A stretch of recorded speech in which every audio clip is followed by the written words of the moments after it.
Good morning.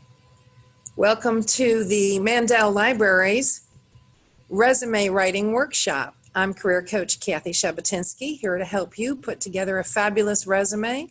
And congratulations for making it to a Zoom call. That's good news. It was pretty exciting today to leave home to come to work here at Mandel Library.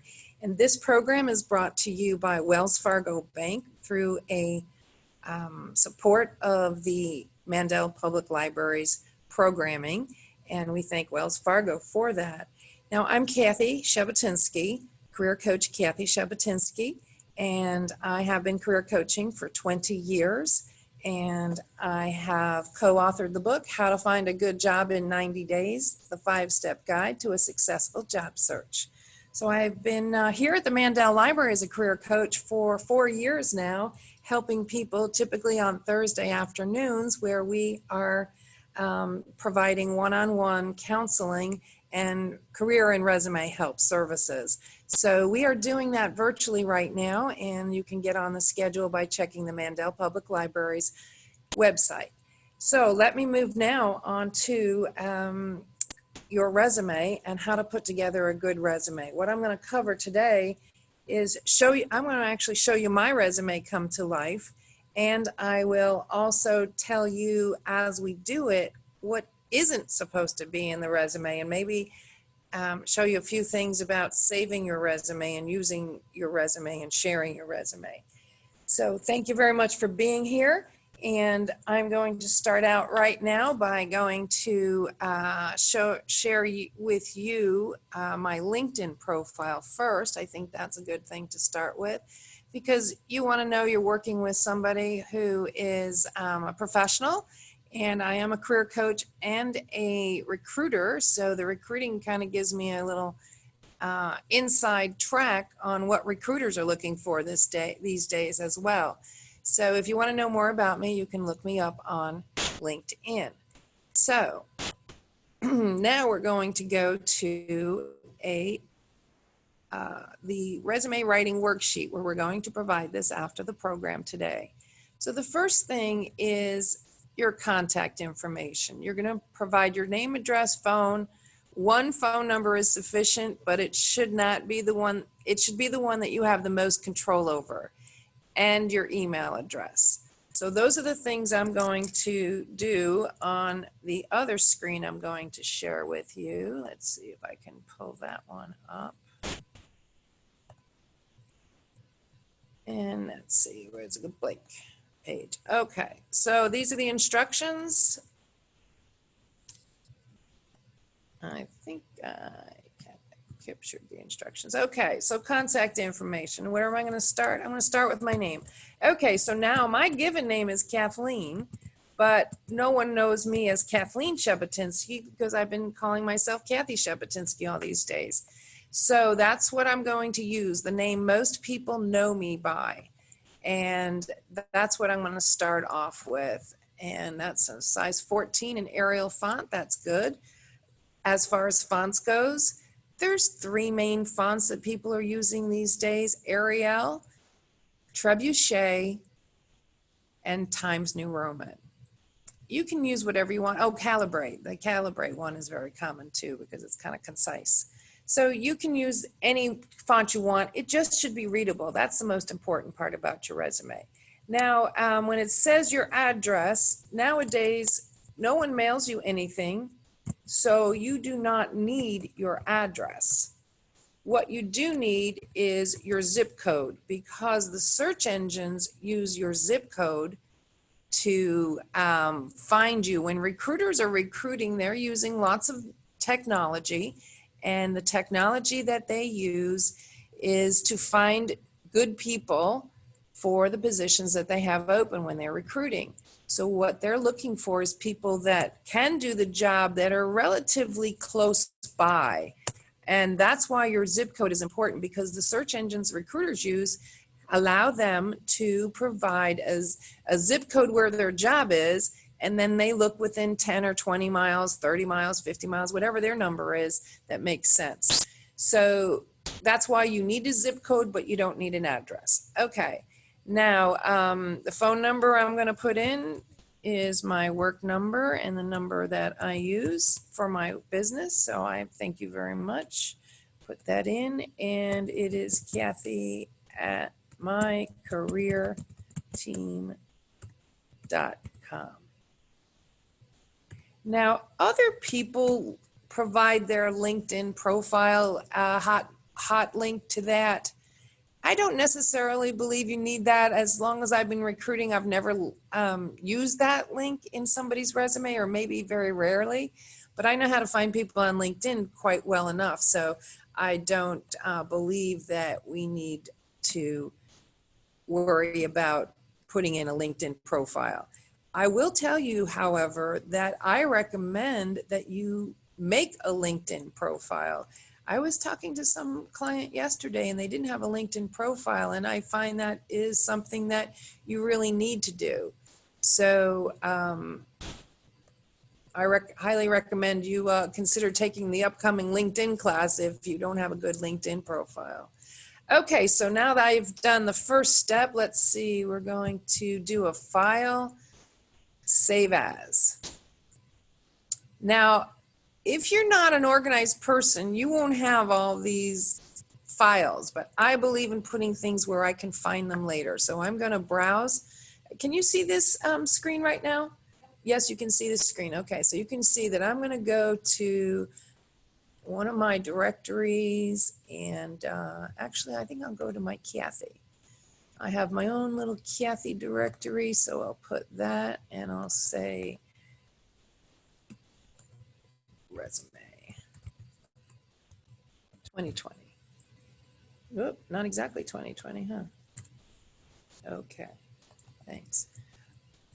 And by the way, we have the technology staff from the Mandel Library with us today. Is my boss, Erica Cooley, helping out, making sure things are going well here. And we're a few minutes into the program, and I think we're going just fine. All right, so I've saved that. Now, saving gets a lot of people in trouble because they overwrite things. I say get organized and figure out how to save things properly. And at the end of this resume, you'll see that we're going to have other options. You know, I'll explain a little bit more about saving at the end. Don't forget to remind me to do that. If you have if the end of the program you haven't learned how to save properly, you want to chime in and have me do some special things.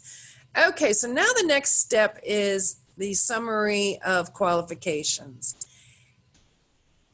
I know that this is really important, and I really like to do this part of the program.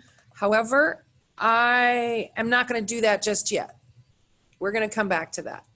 Okay, we're going to leave that alone for now. And what's the next step? Areas of expertise, certifications. Okay, I really like that part, and that kind of goes hand in hand with the part we're going to skip by. And maybe I won't skip it. Let's see. All right, these are the next two sections that we're going to work on. Okay, I can actually do this, and I can do it without too much trouble, I think. And this is the part where a career coach really helps anyone. It's very difficult to know to be able to consolidate and streamline your information in the most systematic way. And that's why this format, I think, works pretty well. I think most people can manage this format. Okay, so the number of years in my current discipline. So I'm going to start out by getting rid of that, and I'm going to start out with a bullet. I go to my bullet list, and I'm going to find, oops, does everybody know Control Z? That's the undo button. Control Z, yes, okay. Bullets. All right, I'll change my bullet later. So I think I will say 20 plus years as a career coach and recruiter, working in the staffing, executive search, and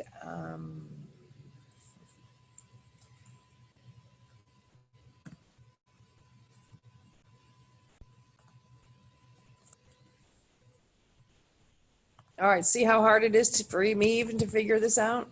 So anyway, that's the first line. Words that describe you is the next one. So committed, I'm a committed and committed to helping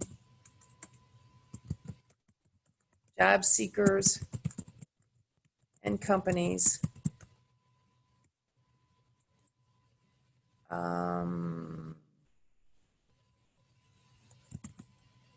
find. Okay, I haven't figured out how to say that sentence. So I'm going to leave that alone until I come back. I'll figure it out later. So you don't have to do it perfectly the first time around, but I'm just going to take that part out and leave it. Okay, so now I'm going to use some of these leading sentences. I think I'll take particularly effective. That sounds like a good one for me. And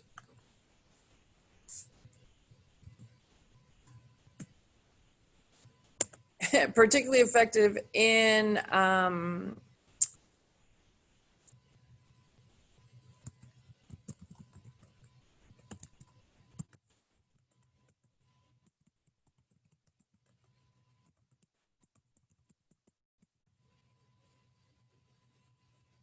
about that? That sounds pretty good. Now we're going to work, as I go through my resume, or if I was working on your resume with you, we would improve these things as we go along, right? And the other thing we want to do is make sure we have information that's relative to the job we're seeking. So that's a real challenge right now because I'm not seeking a job. So we want to make sure that you can, be as close to the job you're seeking to get in, to the job that you want. This part should be relative and it should help that person.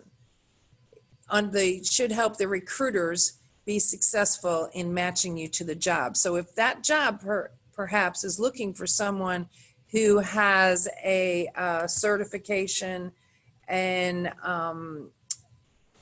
one of the most common certifications you can get that's very easy to put on your resume and also is a good distinction is your first aid.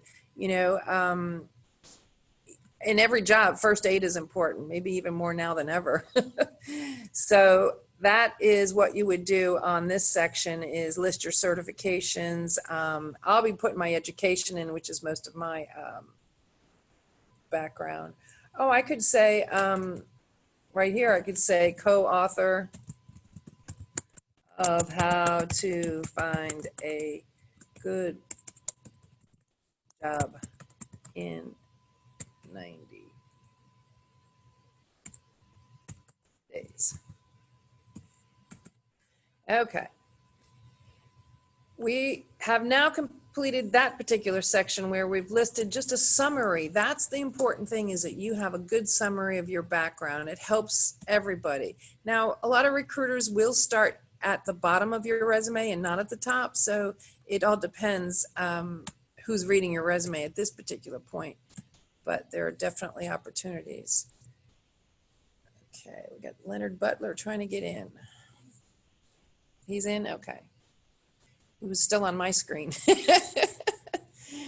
Okay, so now I'm going to flip back to my other Word document that tells me how to write a resume, which is the document we're going to share with you at the end of the program. Now we're going to talk about the professional experience. So let's go to that. And the last line on this particular section will tell you that we want to know your professional experience for the last 10 years. That's because you are who you have been for the last 10 years.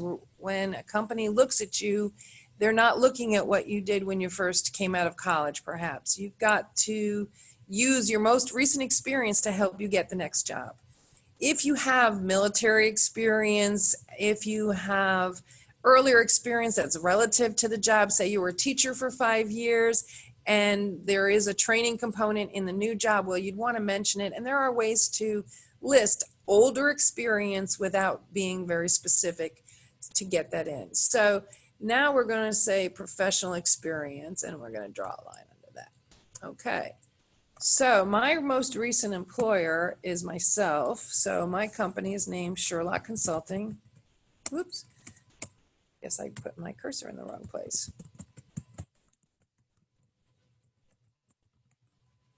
And that's Palm City. And I've been doing this since 2001 to present.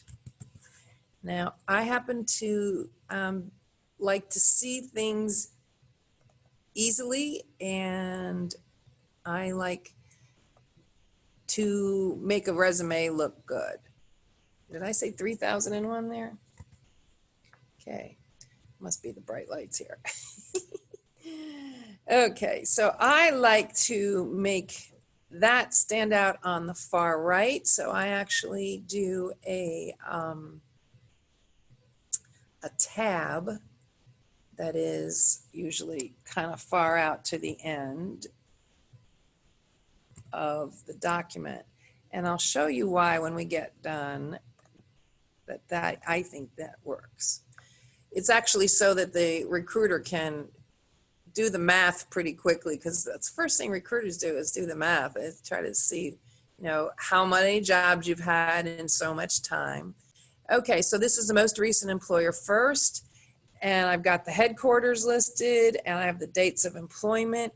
Now, when it comes to doing months on your resume, that's a challenge, because for your most recent job, most definitely, if it's a short position. If, like me, it's been over 15 years, then it doesn't matter what month you started, because it's a long time. If it's a short period of time, you need the months. When your resume is uploaded into what they call applicant tracking systems, or ATS, that is when you need the months on your resume, because most of those applicant tracking systems put everything in month by month and year by everything. So use your best judgment on adding months to your resume. I like a clean resume without months, tell you the truth. Okay, so we got the headquarters, the dates of employment, location, and title for each role. Okay, so say I was, I have both the career coach title and a recruiter, but I'm merging them together. And I'm going to do a quick indent so that stands out a little bit too.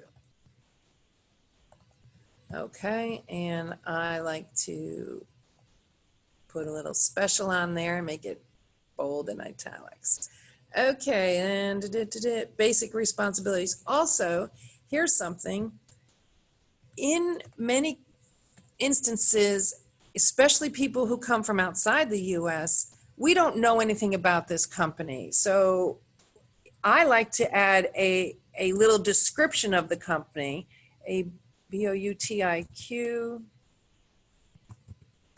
consulting agency specializing in talent acquisition and development. Since I spelled specializing wrong, I'm going to go get my computer to tell me how to do it right. And now, since that took up more than one line, I don't want that to take up more than line. I want to make that stand a little bit on its own, so I'm going to make it a little smaller. And I think I'll give a little bit more space before we see my title, just to make it a little stand out as well. Okay, so now we've actually added, and I really like when I see this on a resume, and I've noticed somebody recently showed me their resume and it had it in there, is even here in Palm Beach County, we don't know all these companies, and there's companies that if you know who they are and how big they are, then you have a better general feel for the person's qualifications to be successful in your job. So the more you can share your expertise on your resume, and you are who you worked for, the better the company, the better you are. We happen, definitely, if you work for a good company, by all means, you want to do that. Okay, so now it says to list basic responsibilities. Most everybody can figure out their responsibilities. That's okay. It's the responsibilities. So conduct, I don't know why I have these A's. It's from that other thing. Hang on a second. These are making me crazy. I'm going to switch to a bullet there.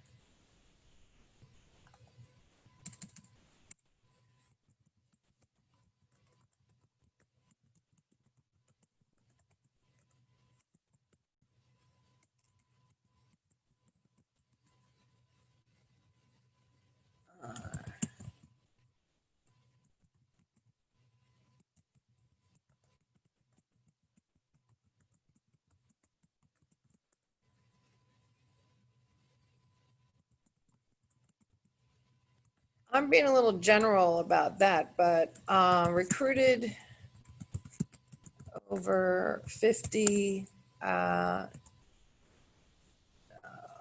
recruited and hired 50 employees in 10 months. So that's a result, okay? Very important for you to figure out what your results are. Because everybody that recruits, if I'm looking for a recruiter right now, I'm looking for someone that has some good metrics on the resume, someone that shows me what difference did they make. So that is one of the key things you can do for your resume, is to understand your value, your metrics. When I say metrics, I mean how much did you do? In every job there are some metrics, and that's what you need to find out, is find the things that the company rate you on. And you have a performance review, they have some standards and metrics they want you to meet. That's what you have to figure out, is what are those metrics in each of your jobs. When it comes to healthcare, it's often, you know, if you worked in ICU, you worked in a 3-patient-to-1 ratio, possibly. Things like that are metrics. The volume of your company, even when you get to this part, when you talk about the company size, that's a metric. You can say, you know, a Fortune 500 if you work for one of the big companies. And you can also say that you are, the more you can say, you know, not too much information. We just want the right information. That's the key that you want. Okay, excuse me. Anybody have a question right now before I move on? I'm going to take a quick sip.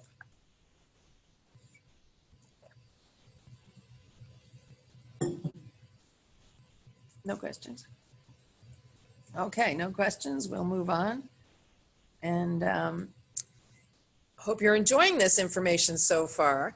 And now I'm going to go back to, well, my worksheet says to do this for the last 10 years. Now, in addition to consulting, I have worked for companies. So let's see, who did I work for most recently? Employment Simplified, and they were also Palm City.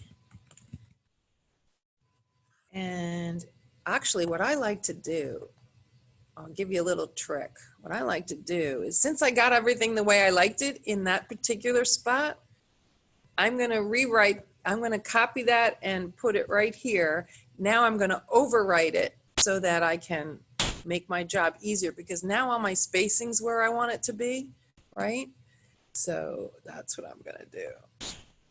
It's my spacing and my formatting, my tabs should be there. Okay, so I worked there until last year, and that was 2019, and I think I started with them in 2017. Okay, so now I've got to figure out who they are. So I'm going to go over here and pull them up, because I want to be able to figure out how to write who they are. Oh.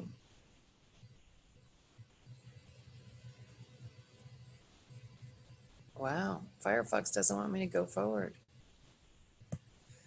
Okay, well, I won't, if they don't want me to. I'll go here and look for them.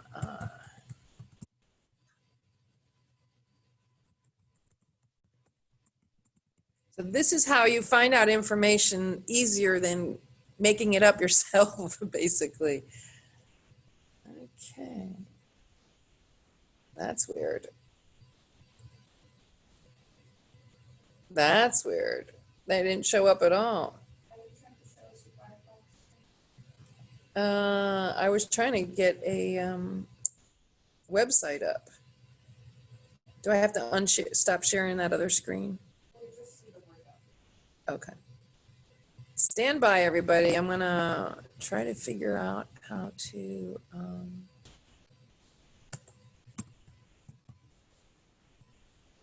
Wow, I can't find him on...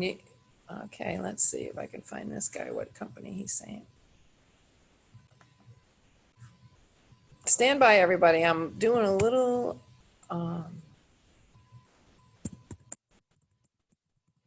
little investigation on the internet to find out how to explain this company I work for.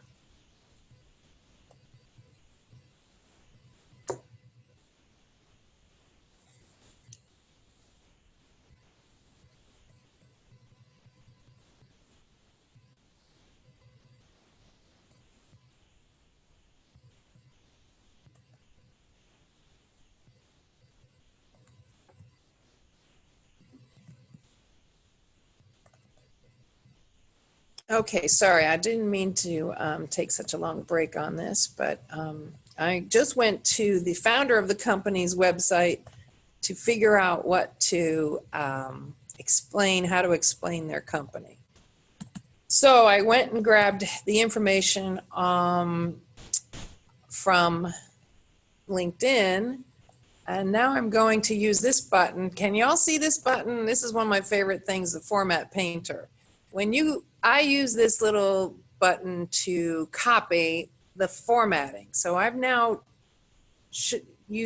told the Format Painter to copy what was up here. Okay, so now my format is right, and I can take this out. You see all these little tricks? And we don't have to say that. A full certain employment that simplifies, okay.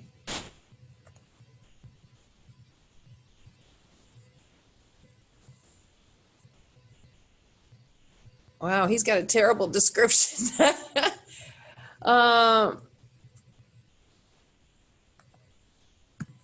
It's a staffing company. I don't know why it sounds so convoluted. I mean, it's staffing. I'm going to change this.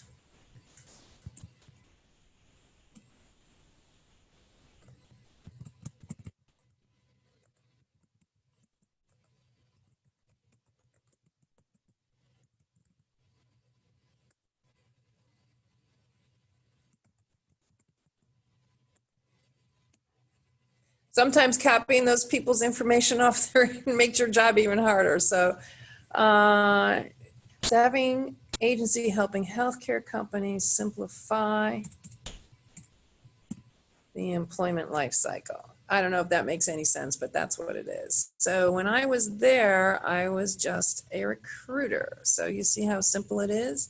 So I didn't do any of this stuff. I recruited candidates for health care, home health care.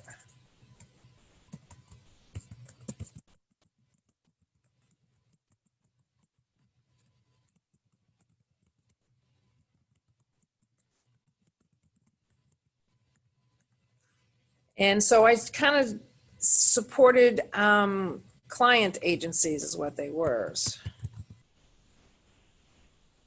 So the clients had us do the staffing for them, and that meant we were paying them too. So the issues were always about paychecks and things like that.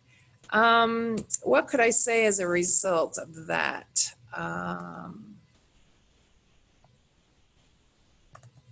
I need a good result, and that one wasn't it.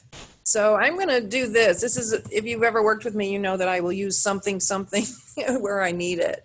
So that's an example of how you take your information and put it into your resume. Okay, let's go back to our worksheet and see what it says we're going to do now. Now, remember, I said last 10 years. Now, I can put more information there, but for the purpose of this program, it doesn't make more sense for me to do that. But let me go now to the next part. This is part 5 on how to write your resume. And we're going to provide this worksheet at the end of the program for you. We'll send you a follow-up link for you to give us an evaluation so we can share that with the folks at Wells Fargo that help pay for this program. And because we want to do a better job next time. So we'll look forward for your feedback. And now I'm just going to paste in here what my worksheet said, education and training. Okay, so you can also say as a heading on your resume, education, training, and computer skills. Now, you can also put it up in the very front section that we're going back to before the program is over. But this is one place where you can put your education and computer skills. Okay. We don't have to spend too much time here, but I have studied at the State University College at Brockport.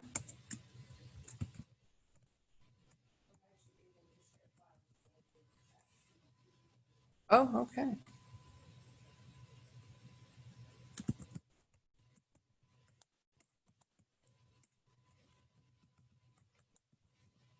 Now, I don't list my graduation date, but I will tell you it was 1977. So it's a long time ago. So I don't need to list that. I don't do that.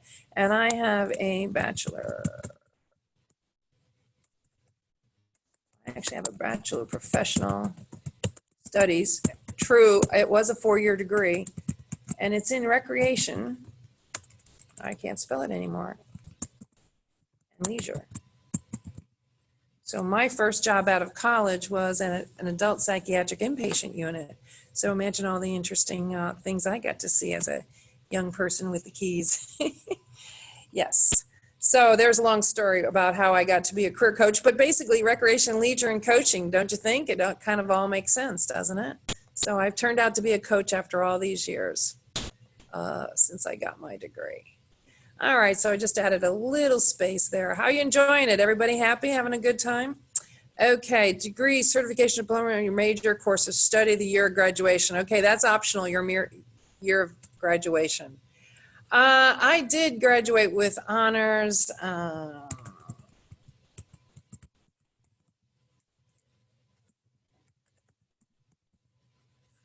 I guess that's all right. Training course where seminars relate to the position that you're seeking. Okay, now if I had my Red Cross, I would put that there. If I had water safety, if I was certified in any other way, that's what else would go here. I can't think of any certifications to add here. So I'm going to put my computer skills. Now, if you worked for a company, I just worked with a gentleman who worked for a big company, and he had a handout. He gave me the handout of all the training he's had. So we did a little pick and choose of which ones were right. So now that I don't have any training to mention, I'm taking training out of that heading and the comma, right? So computer skills, I'm a advanced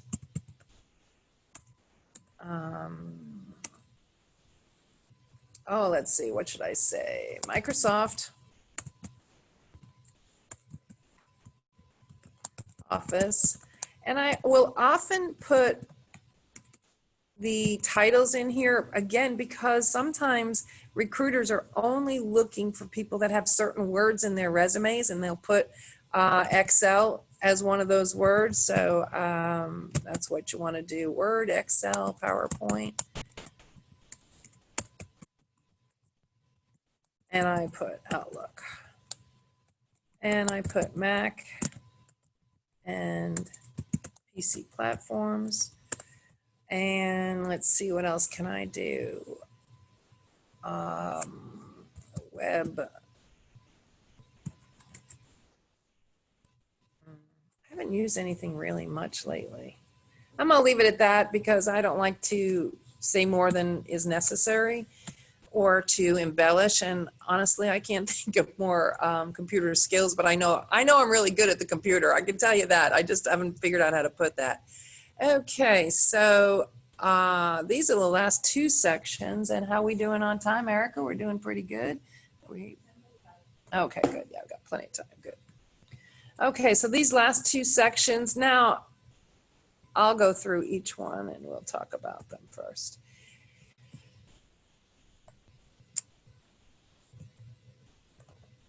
Okay. Community activities. So whatever you're involved with, professional and community activities, you don't need to put this on here, but if you have them, you want to put them on there. For instance, I was a board member. It was Palm Beach County SHRM chapter.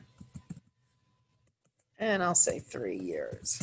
Now, it's not current, so and I haven't actually done it in 15 or more years. So that's why I'm putting it down, because it makes me look good. Like a SHRM is the Society of Human Resources Management. So it makes it look like I have involvement with my professional organization. So that's good.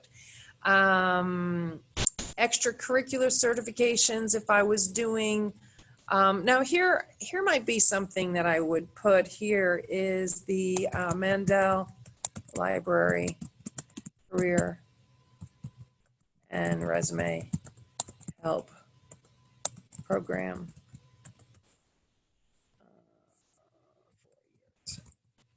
Oops. I should really list that under my own thing, so I might move that later.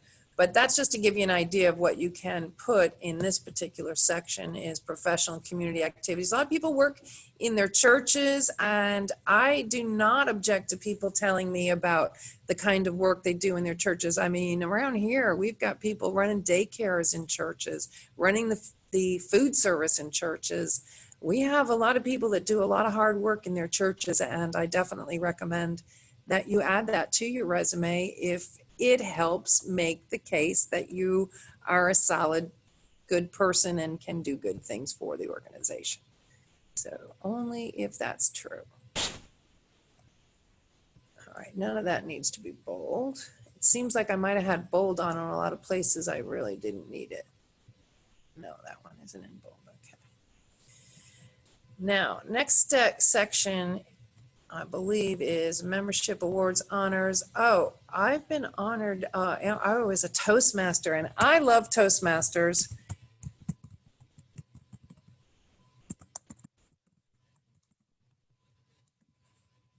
And I did that for like about 4 years, and I am a distinguished Toastmaster. So if you've never been involved in Toastmaster, you don't know what it is. You know, when you raise your glass to give a Toastmaster is somebody that can speak well, is what a Toastmaster is. And there are clubs across the world, and they help train people in public speaking. So if you need help being more outgoing or to just be better at communicating, I recommend you look for a Toastmasters group. I actually won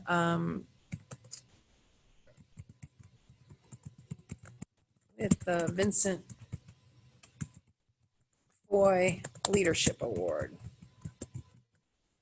And they're all dear to me because Vincent Foy was a fabulous Toastmaster, and the Leadership Award was for some of the organizational things I did in that group. So very proud to be a Toastmaster, not current, but I do appreciate oh, I wish I could stop that. Did you see that? Could you see that pop in? No? Okay, good. Okay, let's see. Okay, so I don't really give personal data. People in Europe and around other places in the country, other places do provide, you know, that they're married, they're single, and their children's names and numbers, address, you know, names and ages. I don't believe in any of that because they are not supporting your, they may hurt your, just by adding information that people don't want, like your address, may not help you. Like putting your personal information. I don't recommend that you put too much personal information. Now here, this is the last section. Identify hobbies, community service, volunteer work, and advise if you're open to relocation and if you have any geographic preferences. So that is not a very common section on your resume, and it's also an optional section. If your hobbies were related to the job you wanted, yes. If your hobbies are not, like if your hobby is a carpenter and the job you're looking for is a facilities maintenance job, of course you want to mention your hobbies. If it is not relative and it's not going to add weight, you know, if you're a regular member of a Bible study group, that must be very dear to you, but it doesn't strengthen your qualifications unless you're going for a Bible study group leader job. So use your judgment there. I'm not going to enter anything else on my resume. And also I'm going to give you a note about relocation And another thing that did not get covered in my worksheet that I'll have to fix, if you're open to relocation, you can stick it right up at the beginning. And this tells them, you know, that you will move for a good job. And another thing I also put is, now I've got education in the United States, but I have a crazy last name. Thank you very much. My dear husband, Tony Shabotynskyj. And it's a Ukrainian name. So I know it's a crazy name and we all know it, but it's okay that I put US citizen just because so many places need and require you to be a US citizen to work for them. All right, so let's see how this resume is looking. It looks pretty darn good. Now let's talk about 1 page or 2 page, because that's been the debate for 1,000 years. 1 page resume is fine. 2 page resume are fine. 3 page in some cases is okay. I think I'm gonna draw the limit there. But there is a way to provide information in a clear way that will get you noticed and will make your resume stand out if you follow this format and you provide the most valuable information and nothing else, basically. So now here I am, you know, someone who's graduated college over 40 years ago, and I only have a 1 page resume. Now that's only because I didn't put a lot of information in this resume. Typically when my resume is complete, it will be a more than 1 page. I can't make it longer today because I do not have a particular job I'm going after. So I don't have any specifics to get calibrated with, is what I'm trying to say. But I think this looks pretty good. What do you all think? Does this look like a pretty good resume?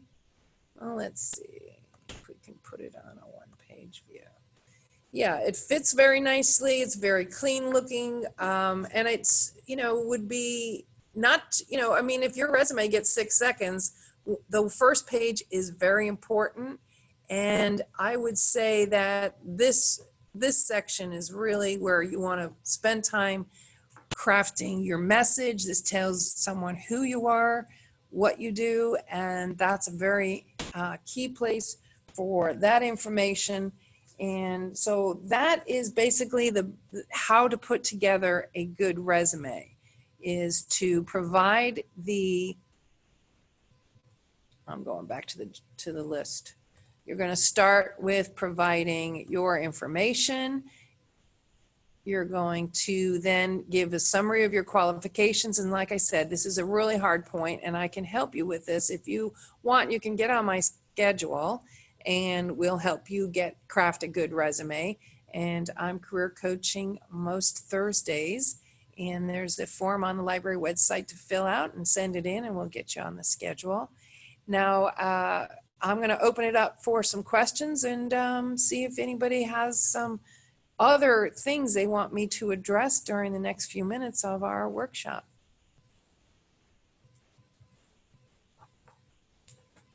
Anybody here? You can unmute yourselves if you would like to speak. Oh, okay. You also, of course, have the option to type into the chat any questions you might have. Okay, let's see. I'm gonna go back to stop sharing that word, and I'll go back here. Oh, Leonard's here twice. Good job, Leonard. And everybody else can see everybody else on here. Oh, we do have something in the chat. Let's see, what's it say? Yes, great info. Oh, thanks, Carol.